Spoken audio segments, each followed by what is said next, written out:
Hi, welcome. This is Dr. John DeMartini. This is one of the most amazing and inspiring shows that you can listen into. If you want to be on the edge of your seats, if you want to open up your heart, if you want to expand your mind, and you want to meet incredible people, stay tuned because you're just about to experience a transformative radio show that will change your life. And you're listening to the Dr. Pat Show that's coming up right next. Welcome to the Dr. Pat Show. Talk radio to thrive by. Powerful, inspiring, and coming to you live, bringing you stories of people like you and me, busting through and living life full out. Get ready to dare to wonder what your life would be like if you knew you could not fail.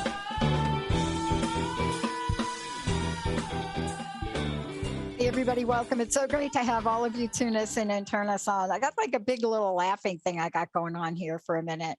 Happy day to all of you. It's a great day. You know, what I love is we're going to do a couple of things today differently. And the first thing we're going to do out of the gate differently is that we actually have a very special guest who has two different books, but they're like so interweaved in their message. And today it's going to be exciting to really chat with him. Many of you have heard me talk about my family and my stepmom side, all growing up in the Deep South. So you've always heard me say Deep South, right? And then you would hear me talk about like, you know, grandma who used to be down there with her potbelly stove and the outhouse. I mean, seriously, my dad like got electric and everything put in her house. But one of the things you've also heard me talk about is what happens when traditions are passed down and these traditions don't quite make it to what might be in our pop culture.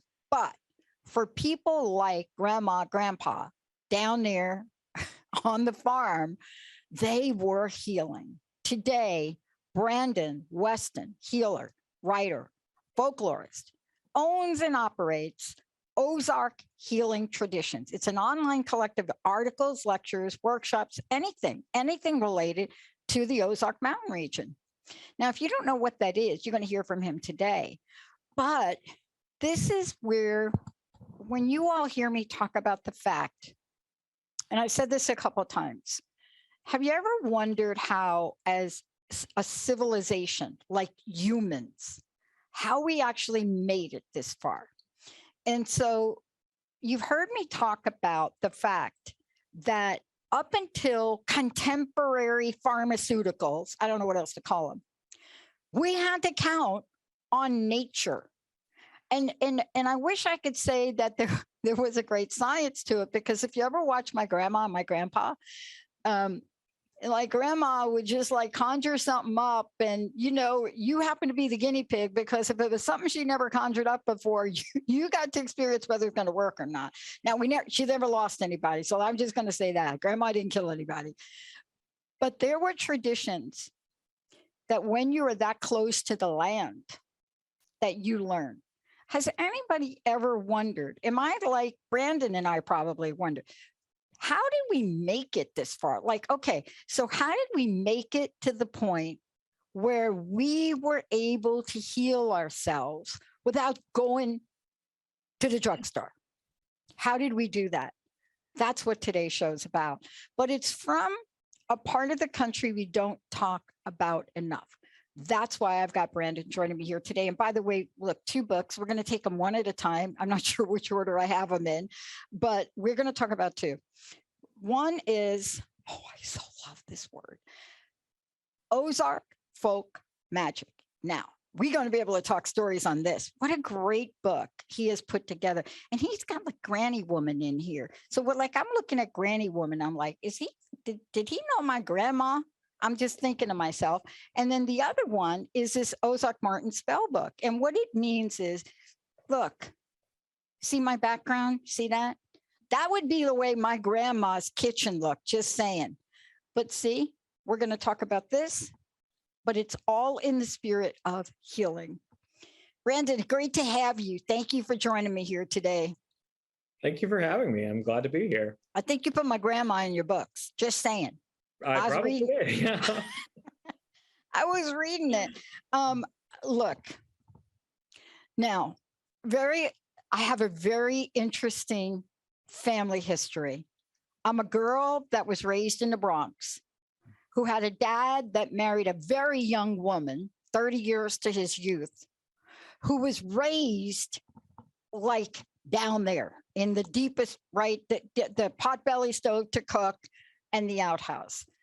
But let's talk about your relationship and heritage to this and what it is that we need to preserve about this knowledge. Because if we don't preserve this, we're going to be out of luck in so many ways. But how about you? What got you tapped into this part of the country? And tell everybody what part of the country we're talking about, please. Yeah, so we're talking about the Ozark Mountain region. It's one of those areas that, always gets placed in the Midwest, but it's not quite the Midwest. It kind of isn't quite the Great Plains, Kansas region. It's not quite the Delta. It's not quite the Deep South. It just sort of hangs in between all of these places. And it's considered, it's a mountain range, although the mountains that we have aren't geographically true mountains. It's a worn down plateau, ancient plateau that was worn down by rivers. So we don't have true mountains like the Rockies, things like that, but we still like to call them our Ozark Mountains. So really the region is defined geographically in this way. If you look all around the Ozarks, up into Missouri, down into South Arkansas, over towards the Delta, it's flatland, it's riverland, it's Great Plains, swampland down towards the Deep South and Louisiana. And so the mountains just sort of rise up out of nowhere. And, it's kind of a nice sight, especially if you're coming across flat Oklahoma or Kansas, to see the mountains in the distance just sort of pop up. And because of this sort of geographical weirdness, Ozark people, when they came around the turn of the 19th century, about 1810, they came to the land after the forced removal of the Osage to Oklahoma. And they came from Appalachia. And they came to the Ozarks because the Ozarks were so familiar to them. And so if anybody has been to both Appalachia and the Ozarks, you will know that. The flora, the fauna, the landscape is so similar. So the Ozarks were actually still considered a part of the greater Appalachian cultural region, which means that our traditions, although they have evolved in isolation in the Ozarks over the past 200 years, a lot of our traditions can still be traced back to Appalachian families. Mm-hmm. And of course, Appalachian families being mixed European and New World as well. So it's really an amalgam tradition. And for me, I grew up an Ozarker. I'm a multi-generational Ozarker. I grew up here on the land. I grew up with family traditions that, I never really thought about. I always wondered why, some of my friends didn't, believe in the same things that I did, or didn't have home remedies and things like that. But I never really thought anything of it until I got to college. And I encountered one of the big Ozark folklorists of the first part of the 20th century, Vance Randolph, and his Ozark Magic and Folklore, which is still in print. I started reading it, and it was like he had interviewed my family. Yeah. Everything he was talking about. So that really got me interested in where I situated myself in the Ozarks, where my family was situated. And then I really got interested in, well, are these practices still around? Are these traditions around? Have they been lost? A lot of time has passed between the folklorists that were writing about the Ozarks and now. Ozark Magic and Folklore was published in 1947. A lot has happened since, 1930s, 1940s. So that has been the biggest part of my personal mission is, bringing the Ozarks, specifically healing and magical traditions, into the 21st century, updating the story that unfortunately people haven't really, cared about, I guess, for quite a while. And what's interesting about this is that honestly, congratulations on your newest book, newest book. I mean, you just you've got it all going on. I can't wait to even your next book. I don't even know what that's going to be about. But this one is about the Mountain Spell Book. And the reason I'm so interested in this is my folks, if you just scooch over, like if you're on the map, there you are right there in the middle. And if you just scooch over, there's the Clark and the Glover family over there hanging out. But the reason I'm familiar with the Ozark, I wonder if I'm allowed to admit this on air. The reason I'm so familiar with it is Grandma and Grandpa used to like run the moonshine back and forth between where they were, right? And they had the scariest time of my life, just saying, was discovering the still and watching that thing overheat because my uncle was not watching it. Okay, if you ever watch like old school, right, making the moonshine stuff. But the reason that was so familiar is, my family had this interesting connection. Now, we're not from there, but I will tell you, I am 99.9% sure what Grandma was doing with herbs and healing and rituals, she got from her moonshine buddies, like over that way. I say over that way. I want to ask you this question because I really do believe that if we don't remember why we are even here as humans, see, it's so easy to forget that we are rugged and we are innovative. And if you are in Ozark territory, as Grandma used to say, what she used to call, she had a name. I can't remember what the name was. Really, just imagine the Southern drawl and talking about the folk. She'd call them the folk. But here's what I want to ask you. They're in the middle of what some people would say, my Canadian friend would say, this is the way they talk about their country, in the middle of nowhere. They're not close to the port, right?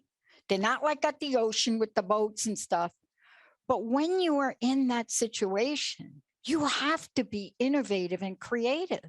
Can you talk to the fact, and you mentioned it here, but because of that location and because people were drawn there, didn't they have to go an extra mile just to survive, Brandon?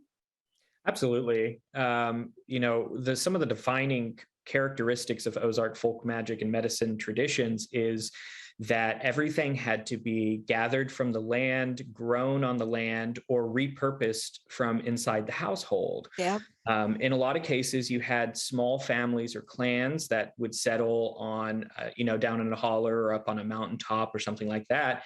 And they may not have another family nearby. It may take a couple hours to get to the closest family and that's on a mule. So you really, these practices developed in isolation in the Ozark region, but they really developed in isolation based on families. So really, when we look at a lot of the practices, we can't say that, this practice is what everybody in the Ozarks did, because it's not the case. Practices are based in families. So I always like to say there are as many practices as there are practitioners. And so that gives us a lot to work from, though, because everybody was constantly taking these practices and evolving them. And really, the evolving practice was because you had to survive. Yeah. So if something didn't work, you tried something else. If you couldn't find a certain plant that you needed because the winter was really bad and it didn't come up in the spring, then you had to be able to shift your focus and you had to know the other plants to use. Yeah. And so, Ozark people often, get the sort of stereotype of the simple hillbilly, that sort of thing. But these people were ingenious in a lot of their processes, and just the way that people have historically repurposed things symbolically. So when we start talking about magical traditions, repurposing brooms in the house, for instance, a broom can sweep up dirt in your house, but it can also sweep illness off of a person, or it can sweep evil out of the house. Yeah. Or knives and axes, these sort of blades that can magically cut hexes or curses off of people, things like that. And so back in Europe, in Britain specifically, the healers in southern Britain around Cornwall are sometimes called cunning folk.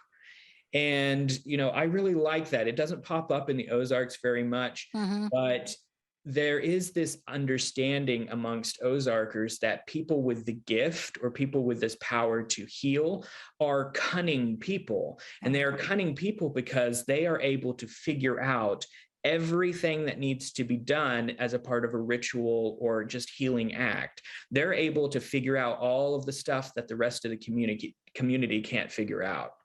And so I always, when I do workshops and classes and things like that, I always tell people, from the outside, Ozark folk magic and healing isn't always a big show. Sometimes you don't even know a healer is healing because they don't have any outward rituals or outward forms.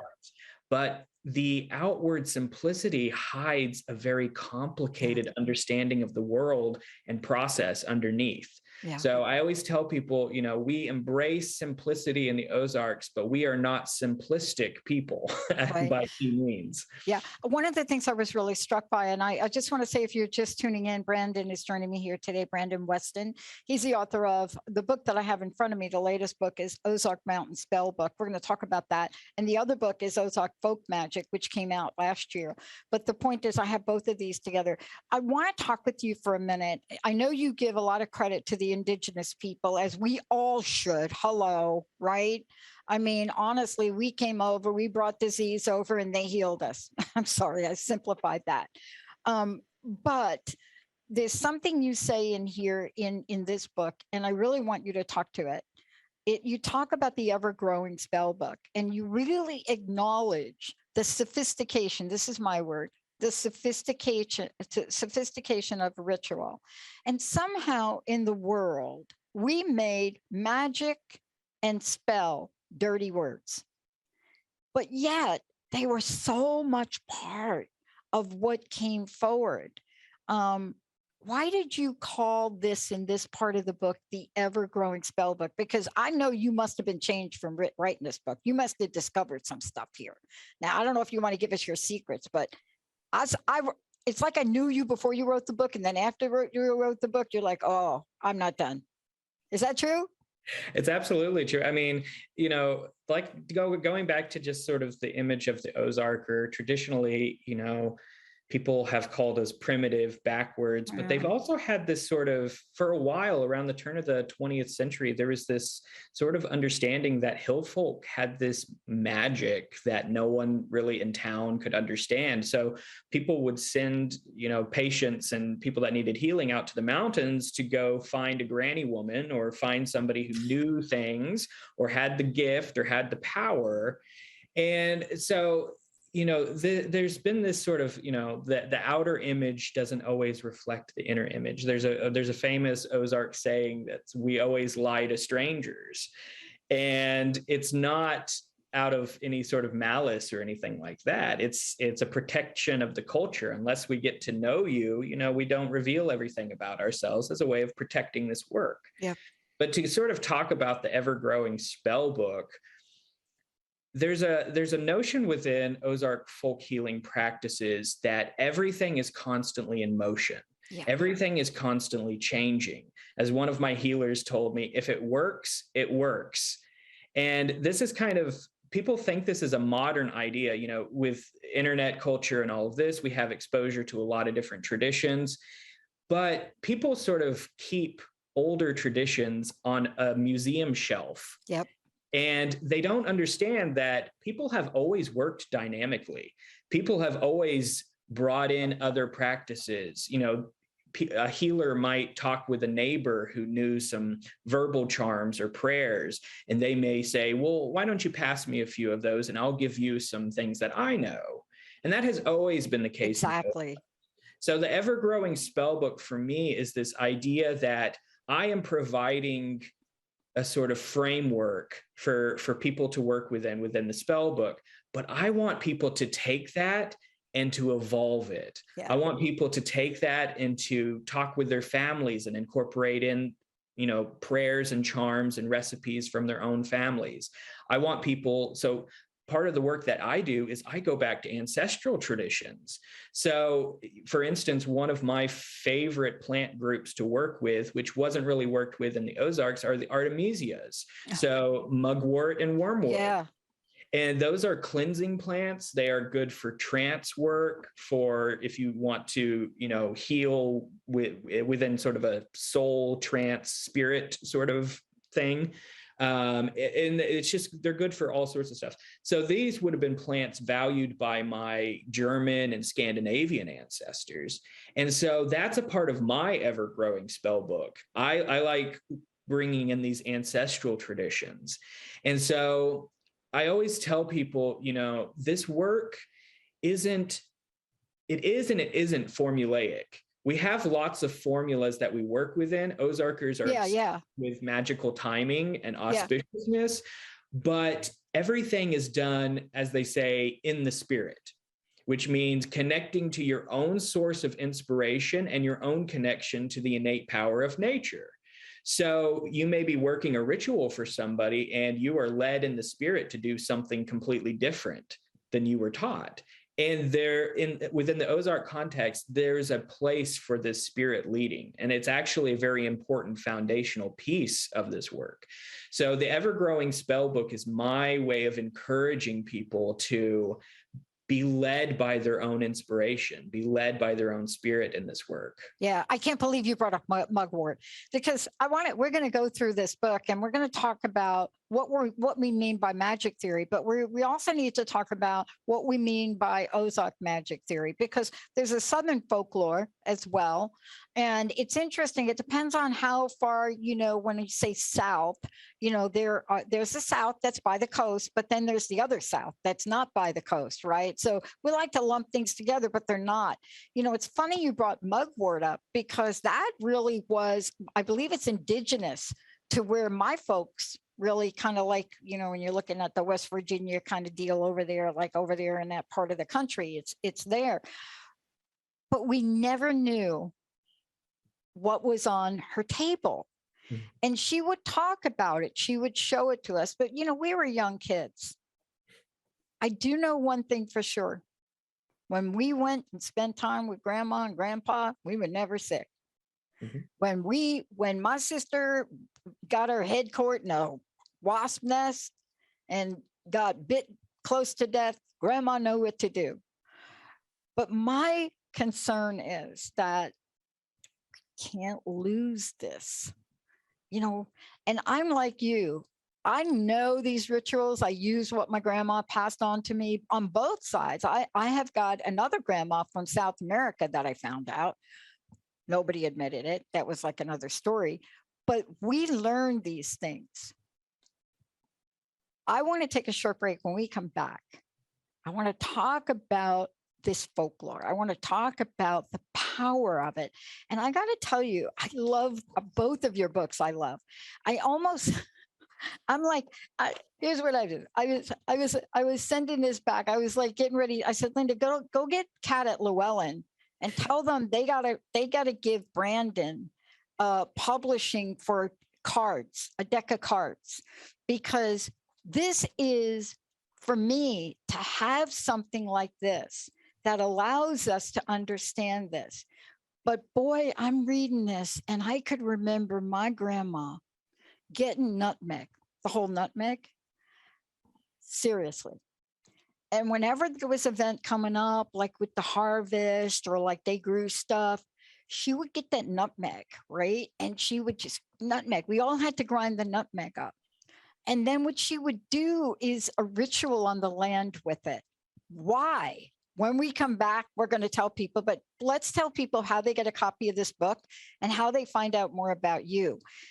Because when we come back, I want to talk spells with you. How do we find out about you? There's so much on your website. I just love what you're doing, Brandon. I love it. So tell us about that. I have a website, ozarkhealing.com. That's where I put most of my information, especially for classes, upcoming classes and events, that sort of thing. There's also recordings of virtual classes for purchase on the website. Yes. That's the best way to get into contact with me too. I've got a contact page on there, but I also have a Facebook, Ozark Healing Traditions, an Instagram, at Ozark Healing Traditions, and a Twitter at Ozark Healing. Can I ask you a question? I was looking at the upcoming, you have something April 23rd, divination and diagnosis in Ozark Folk Magic. That's coming up in April. Is that correct? Yeah, April 23rd. But it's also a Zoom, right? You can do it on Zoom. Right. It's a virtual class. And so all ticket holders will get a recording of the class after. Oh, yeah, I'm all over it. So yeah, if you can't attend, you can still purchase a ticket, and then it will be in the store as a recording later on as well. Okay, because this is really, I love that you're sharing. And then you've got something in May. The one I'm really interested in, I got to tell you, when we come back, I'm going to tell you the one I'm really interested in. I can't wait to do it. But why did she do this nutmeg? Like, what did she do with it and why'd she do it? When we come back, we're going to get some secrets from Brandon. Again, go to the website, lots of information. But here's what I want to say to all of you. How was it these traditions were passed on, especially between the Ozark region and what some people call Southern folk? But it's not the coastline Southern. It's like more in. So do you think maybe they swapped out moonshine for secrets? Let's take a short break, everybody. We'll be right back.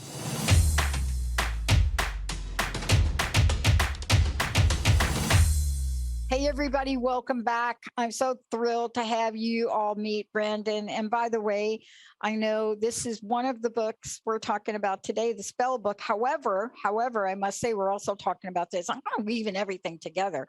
And the reason I weave them together is because if you look at this book, this is Ozark Folk Magic, Plants, Prayers, and Healings. This book here, I had on my desk for a while, and I pull this out because there's so much in here that Brandon has put in, everything about astrology, everything about the basics for Ozark Healings.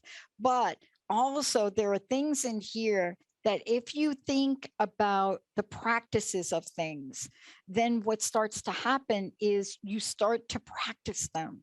And when you start to practice them, it is good to get your practice tools from somebody like Brandon, who's like telling you this is the way it works. This is the healer in their work. This is what you do. This is Ozark doctoring, right?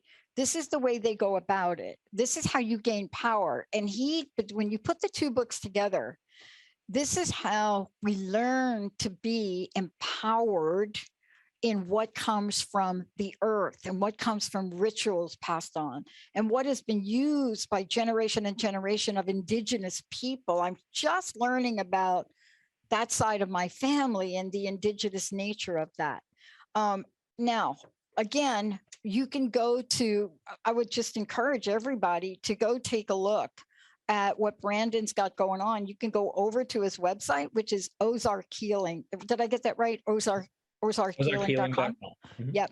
And when you go over there, it's like I said, there are upcoming classes. The class that I looked at them all, but there's really kind of an interesting class that he's doing in June as well.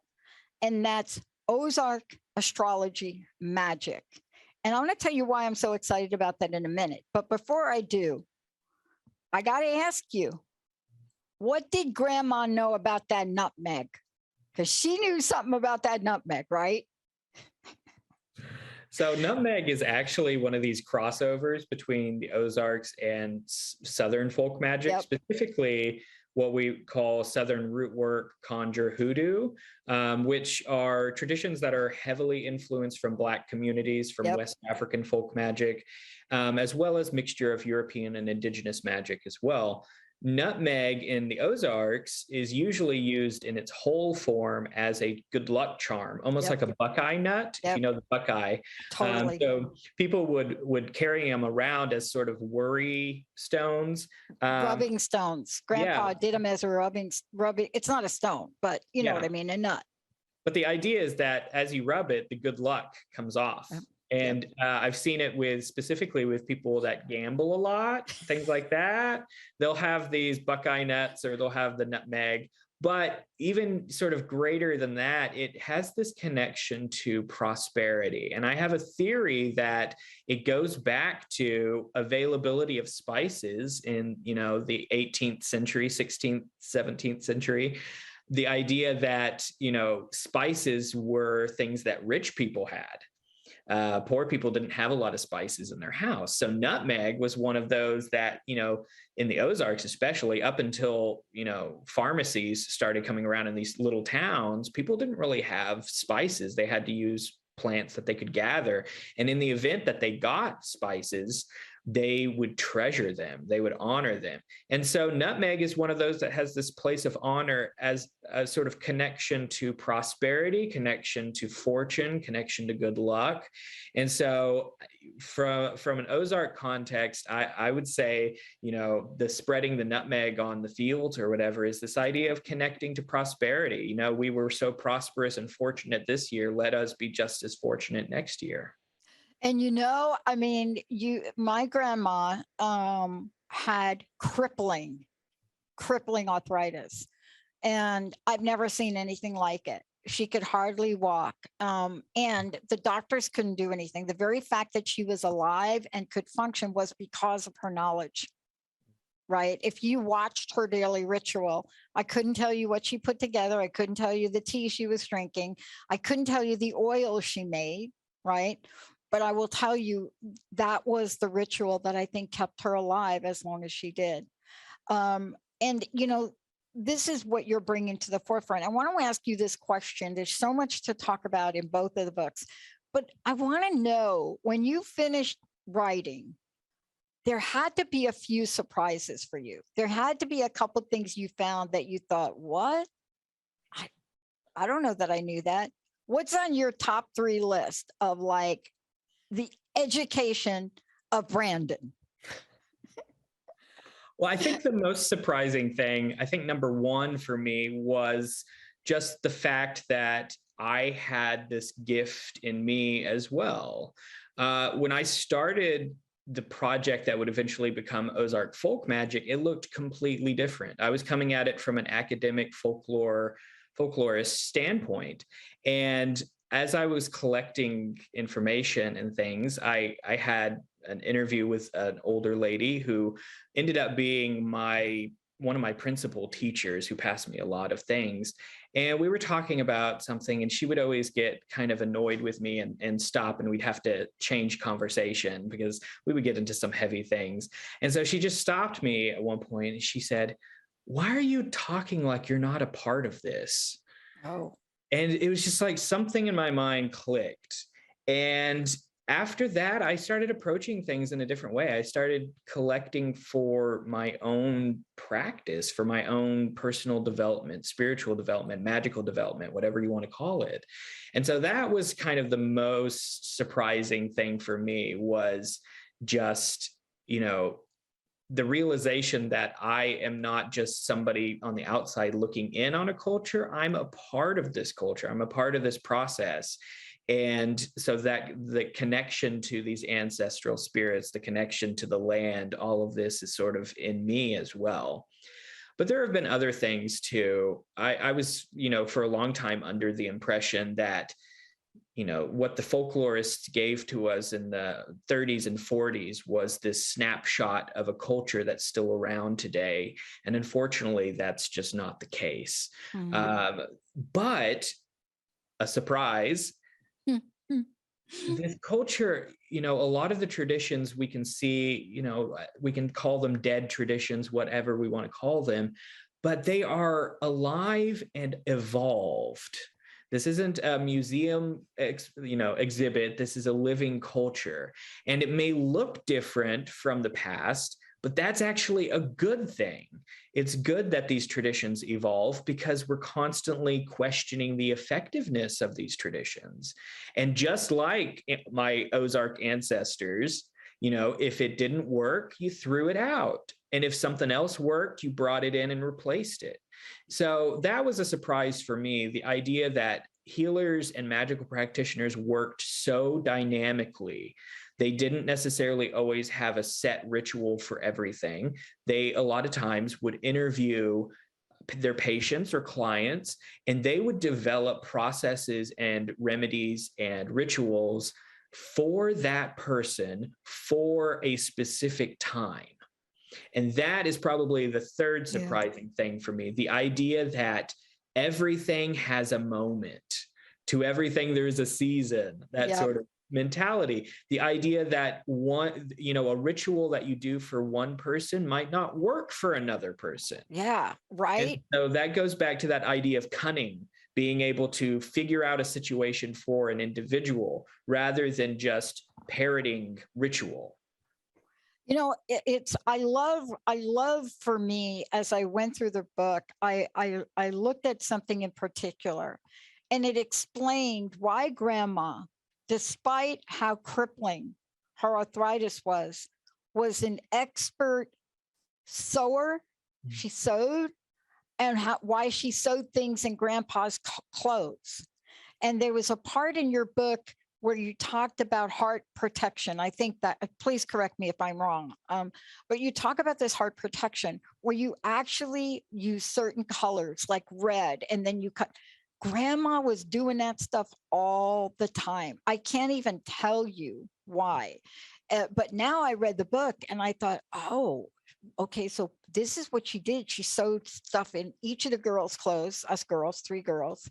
She would sew stuff, she'd put them inside, and she would say to us, it's so you can remember me. But now I know, no, that's not what she was doing, right? So let's talk about this particular protection or spell or whatever we want to call it. But grandma would take out that, she would just get that needle and that thread out, and she would cut something out of something she had. And boy, she made these patchwork quilts too, but they were different. And so what did grandma know? Probably got it from the Ozarks, but she knew something, and it became her ritual for us kids. You know, it goes back to this idea of repurposing and simplicity. You know, like I said earlier, a lot of times with Ozark folk healers and magical practitioners, you won't even know they are practicing. And so many rituals for healing and magical purposes. Just to comment on that, you know, in the old days, everything was healing.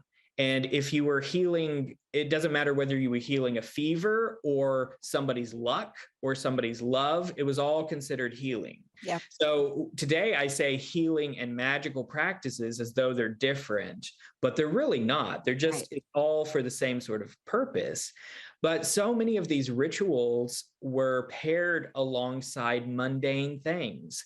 So I've met granny women. I've met people that still do, they sew up patches and clothes and things like that. And there's an intention behind this. There's an intention behind the colors that they choose. Or sometimes I've encountered in one case where I got the heart protection charm. The woman I interviewed, she made these little hearts out of red fabric usually, and she sewed them in usually the breast pocket of a jacket that was under her heart as a protection, not just for illnesses, but also magical, what we would call magical protection, that sort of thing. And in a lot of cases, they become very customized. So people would take embroidery thread and embroider the initials of the person and their birth date. And so this is a sympathetic connection to identifying the individual, that sort of thing. But, it's even just in patches, patching up a person's clothing, maybe, if it's somebody that's kind of down on their luck, or maybe they, fall a lot, maybe they're clumsy, you might use a green fabric or a yellow fabric for good luck, for prosperity, that sort of thing, to kind of give them a little pick-me-up. If it's somebody that's, hard in love, maybe you sew in a little red patch or something in their clothes. Yeah. Likewise, if it's somebody you don't like, maybe you sew in a black patch on their clothes as a sort of keep away from me sort of thing.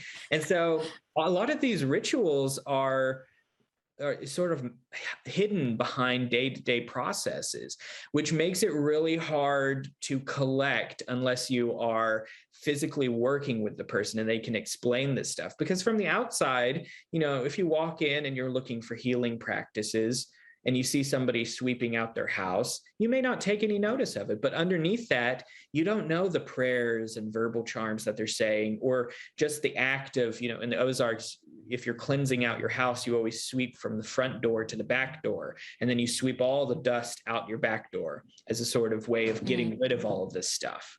And so, but from the outside, if you didn't really sit down and talk with the people, you wouldn't really know that any of this was going on. It would be hidden behind all of these processes.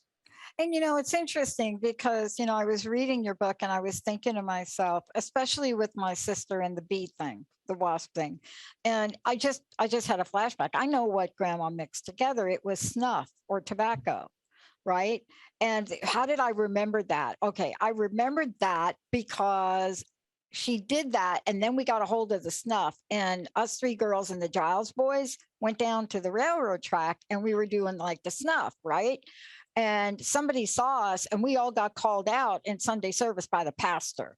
Ooh. And I remember this. I just remembered this now. I mean, you have to understand what kind of church this was. It was the only church in town. It was people of all colors, all didn't matter. We all went to the same place. It was real gospel revival. And, like if you cheated on your wife, you had to go up front and he performed like a ritual. And the rituals, a lot of times that they performed were deeply seated in what you and I are talking about today. But I remember this because myself, my sister, Doris, Joyce, and me, and the Giles boys got called up in front of the church. Scariest time of my life. And he was just nuts. And my grandma stood up. And I don't know exactly what she said, but somehow it had to do with curing the bee thing. So we got out of that. But you see, my point is this. This was not unusual. This was the way people live, Brandon. And I think that's what we're talking about today. In our society, we treat this as different. But my grandma, my grandpa, the Giles boys, their parents, it didn't matter. People from this very small town, they just lived like this, right? I mean, that's what I take away from both of these books that I have and the way you're writing about it. This is just a way of life, right? It is. It's a living tradition, and it's intimately connected to this sort of worldview that, I think in collecting a lot of remedies and things like that from older folks, older generations around here, there's this sort of connection to the good old days. And, we have to kind of realize that, first of all, the good old days weren't always good for everyone. Especially in the Ozarks and in the South. Oh. And we have an opportunity today to really build upon our cultural heritage while still making amends with, the people that we have wronged, and also being able to envision a future where these practices have evolved and people don't feel so weird about this being a culture that they can identify with. And so, one of the things that I, with the books and everything, I went back and forth about whether I wanted to publish a lot of this stuff. And my reasoning behind publishing it was this culture, for the most part, has gone into a sort of lull. I won't say it's completely dead, but there are so many people today that live in the Ozarks that have Ozark ties that don't know any of this stuff was around ever at all. And so my goal with publishing this stuff is really to revitalize the culture, to bring this back to the forefront. And in that process, like you said, the idea of separating out people because of their practices and things like that, I want this to be, a part of people's lives, but something that people can be proud of, something that people can honor. I know for me, growing up, talking to relatives and stuff like that wasn't always so fun. But I'm to the point now where I regret not having the opportunity to talk to them. I mean, imagine what I could have gained from that experience. So I always encourage people to talk to their family, first of all, collect stories, collect everything, even if it's mundane, because like I said, especially in the Ozarks, but this is kind of cross-culturally, practices in folk magic and folk healing are often hidden behind normal day-to-day things. So it kind of takes talking to people sometimes in order to get this stuff. And so that's really where I am today, bringing this stuff out of the stereotypical sort of hillbilly image, bringing it to a place where we can actually analyze traditions, analyze things that we want to bring with us into the future and things that we want to leave behind as a part of the folk record. Yeah. And that's okay to do. I mentioned this in the book. There are plants that have traditionally been used in the Ozarks for healing purposes that I do not recommend anymore because there has been research done, scientific research done, and they are harmful. They're poisonous if you don't know what you're doing with it. Exactly. And that's the key point. I certainly would never try to recreate what I saw grandma and grandpa do because I just don't know. But I do remember that they knew the difference, right? And they never thought really to share it or publicize it. This was really a survival mode for them in so many ways. I wanted to ask you, I know we've got a few minutes left, but this was a big part of our culture growing up as kids. And it was dreaming. Mm-hmm. Now, they didn't always say dreaming. But we would talk a lot about dreams. We would talk, and I mean this level of consciousness and what the messages were. And my grandma would talk about things that came forth and spirits that came forth. Isn't that also a very large part of the culture as well? Talking story from, what did she call them? Visions. She would call them visions, not dreams, right? But isn't this part of the culture? Absolutely. Ozark culture, we are storytelling people. And, it's interesting to look at how sort of fantasy and reality blend a lot of times. And of course, especially old timers, they may be telling a story that seems very far-fetched, seems very fantastical, but they're completely serious about their experience. And so there's this line that's sometimes blurred between fiction and nonfiction in our storytelling. The idea that experiences with the other world can sometimes be very mundane. There's, as a part of sort of a foundational belief in the Ozarks, there's this idea that the other world is constantly present on top of and mirroring our own world. And because of that, it means that you can be walking through the forest and all of a sudden be in the other world and you don't even know it. Mm-hmm. And I think the Ozarks is one of these unique areas where that is still a part of not only our storytelling culture, but sort of our day-to-day culture, especially in rural areas. Certain times of the year, you still have old timers in 2022 saying, be careful because the veil is thin tonight, that sort of thing. Yeah. And sincerely mean it. This idea that times of the year, the veil can be thin and you can wander into the other world and not come back. You can be taken away by spirits or the little people who are the fairies, Ozark fairies. And so I think we didn't even talk about that story. That's a whole other. That's a whole show. We could do a whole show on that. That's some good stuff, right? Yeah. But traditionally, Ozark healers, magical practitioners, a huge source of inspiration and power has come from the other world. In the old days, healers often had to mask their traditions behind piety. So sometimes they would say that angels visited them and gave them remedies and things like that. These days, amongst neo-traditionalist practitioners, it's even older folks who are neo-traditionalist practitioners. It's this, there's a comfortableness with saying spirits, land spirits, little people, things like that. Yep. But I still encounter today, praying grannies who have angels that come and sit beside them and tell them the words to pray over a person and things like that. So the line between visions and dreams is sometimes just as blurred as the line between the mortal world and the other world in the Ozarks. Yeah. It's sort of all blends together. And I actually get this question a lot because I talk about dreams, and people always ask, do you mean a dream or do you mean trance? And my answer is always yes.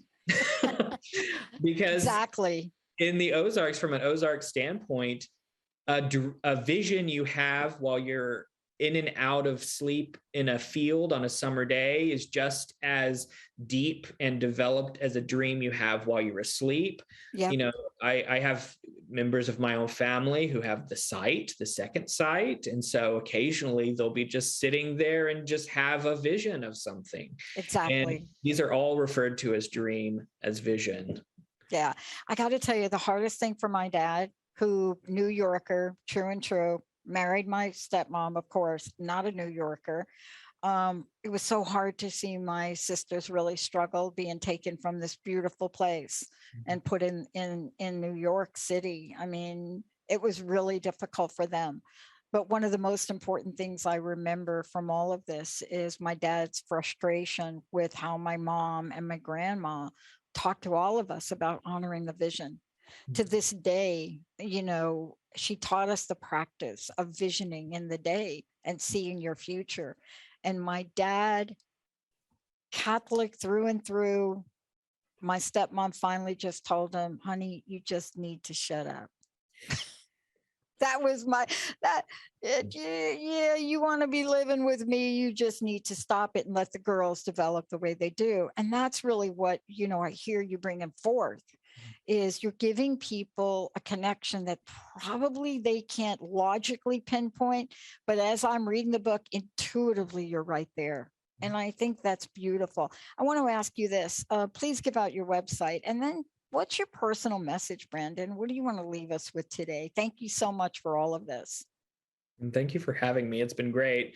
My website is ozarkhealing.com. I have classes posted there. It's also a good way to get in contact with me if you have any questions or want to learn more. And really, you know, the message I have to people is, you know, we often get stuck in the big T, the capital T traditions. And we forget about how important it is for us to work dynamically, not just as healers and magical practitioners, but just as humans existing in this world. You know, there's been this image about the Ozarkers as being lazy. And it's not that we're lazy. We just understand the importance of sitting and being quiet and being present in the moment. Yeah. So that's the message I have. Be present in the moment. Be present with your traditions that change, and be present with family and friends who, you know, you can collect stories from, collect remedies from, all of this other stuff. Be present with them before it's too late. That is one of the greatest gifts Grandma Glover gave all of us girls, what you just described. And that, to this day, I still practice her ritual around this. But to this day, it's one of the greatest gifts she's ever instilled upon us. And it was one of the hardest things for me, born in the Bronx, in the Deep South, learning this in a circle with Grandma. And to this day, it is more powerful than anything else I do. Brandon, thank you so much for everything. I hope you come back when you got your next book going on, okay? Absolutely. Right. Let's take a short break, everybody. We'll be right back.